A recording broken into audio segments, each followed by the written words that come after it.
నమస్తే. Welcome to Vahini TV. నేను కవి. ఇదే తెలంగాణ ప్రజలకి అంటే ముఖ్యంగా తెలంగాణ రైతులకి ఇది గుడ్ న్యూస్ అనే జెప్పాలి. సో, మరి గుడ్ న్యూసా? బ్యాడ్ న్యూసా? అని పక్కన పెడితే ఏదేమైనా గూడా ఈరోజు నేడు రైతు భరోసా రేవంత్ రెడ్డి విడుదల జేయడం అయితే జరిగింది.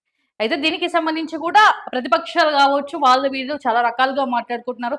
దున్నేటప్పుడు రావాలి, ఆ విత్తనాలు వేసేటప్పుడు రైతు భరోసా రావాలి. ఇప్పటి వరకు గూడా రైతు భరోసా దిక్కు లేకుండా పోయిందని చెప్పేసి కూడా మొన్నటి దాకా ఏదైతే అసెంబ్లీ సమావేశాలు జరిగేటప్పుడు కూడా అసెంబ్లీ ముంగట కూడా ఈ రైతులకి సంబంధించి నానా రకాలుగా ప్రతిపక్షాలు అయితే మాట్లాడడం జరిగింది. దీనికి సంబంధించిన వార్త వచ్చింది, మనం ఒకసారి అయితే చూద్దాం.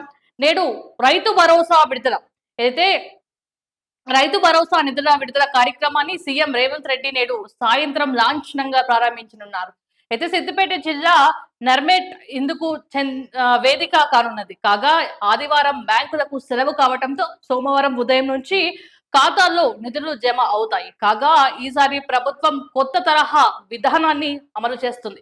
గతంలో ఒకరోజు 1 ఎకరం వరకు ఉన్న రైతులకే నిధులు జమ చేసేవారు. కానీ ఈసారి రైతుకు ఎన్ని ఎకరాలు ఉన్నా 1 ఎకరానికి నిధులు మొదటి రోజు జమ చేయాలని నిర్ణయించారు.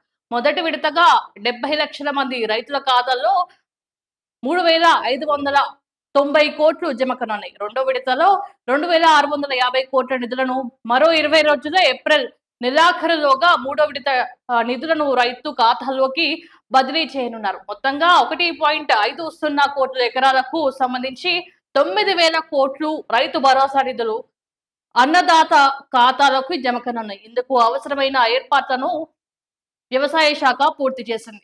సో దీంట్లో క్లియర్ కట్ గా ఏం చెప్తున్నారు?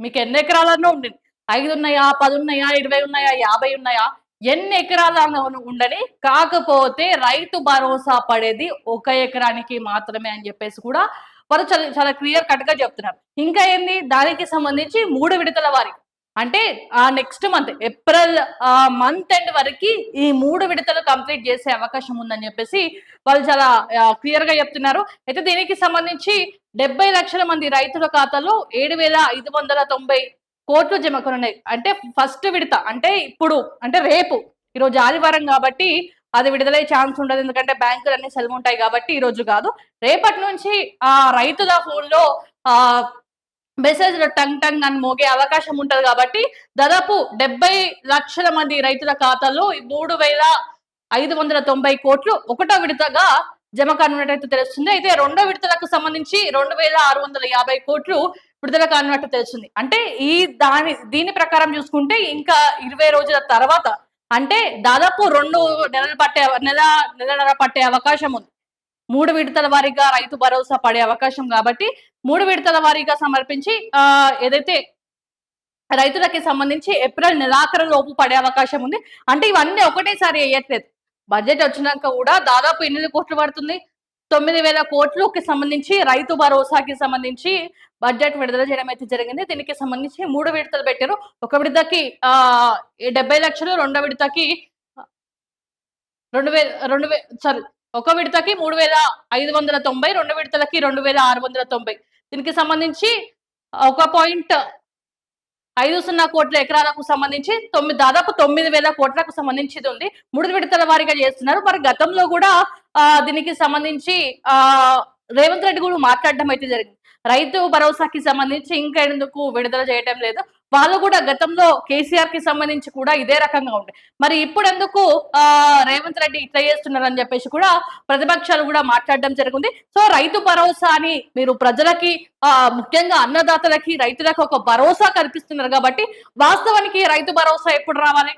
మనం పొలం దున్నేటప్పుడు వాళ్ళకి భరోసా కల్పించడం అంటే పెట్టుబడి లాగా మనకు ఉండాలి కాబట్టి రైతు భరోసాకి సంబంధించి పొలం దున్నేటప్పుడు లేకపోతే విత్తనాలు వేసే టైంలో రావాలి. మరి ఇప్పటి వరకు కూడా అవి దిక్కు లేకుండా పోయినాయి కాబట్టి సో ఇప్పుడు కూడా విడుదల చేస్తున్నారు కాబట్టి వాళ్ళు చాలా క్లియర్ గా చెప్తున్నారు, ఎన్ని ఎకరాలు ఉన్నా 1 ఎకరానికి మాత్రమే రైతు భరోసా ఇస్తాము అని చెప్పేసి.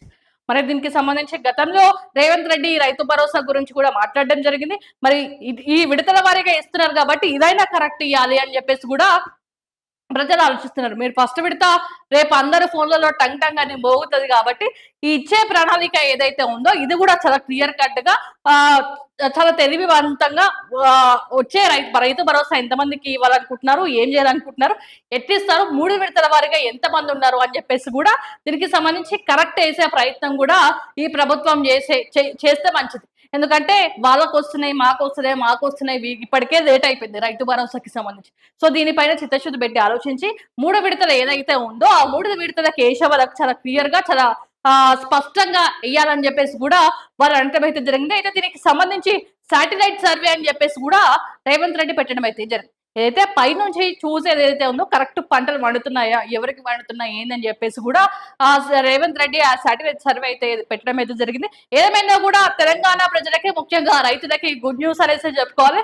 మరి పొలంకి సంబంధించి పంటలు పండి కోసే టైంలో రైతు భరోసా ఇస్తున్నాడు. ఇప్పటికైనా సంతోషిస్తున్నారు. సరే వస్తదో రాదో అని చెప్పేసి ఒక రకంగా ధీమాగా ఉండే రైతులు, సరే రేవంత్ రెడ్డి మాకొక శుభవార్త చెప్పిండు అని చెప్పేసి ఒక రకంగా సంతోషంగా ఉన్నారు కాబట్టి, ఈ రైతు భరోసా కార్యక్రమం చేస్తున్నారు కాబట్టి దీనికి సంబంధించి ఎవరెవరికి ఎంత రావాలి, ఏంది ఎన్ని ఎకరాలు ఉన్నాయి, ఏందని చెప్పేసి కూడా గతంలో కూడా మాట్లాడడం అయితే జరిగింది రేవంత్ రెడ్డి. 2 ఎకరాలకు ఉన్నరికి ఇంకో ఎకరం పెంచాలి, 3 ఎకరాల వాళ్ళకు ఇయ్యాలని చెప్పేసి కూడా గతంలో మాట్లాడడం జరిగింది. అవన్నీ ఖచ్చితంగా ఇప్పుడు ప్రతిపక్షాలు ప్రశ్నిస్తారు కాబట్టి, ఉన్న ఒక ఎకరానికి మీరు ఇస్తున్నారు కాబట్టి, ఆ ఒక ఎకరానికి సంబంధించి ఎంతమంది ఉన్నారు, ఎంతమంది జెన్యూన్‌గా ఉన్నారు ఏందని చెప్పేసి చూసి చేసి ఎయ్యాలని చెప్పేసి కూడా ప్రజలు చెప్పే పరిస్థితి కనిపిస్తుంది.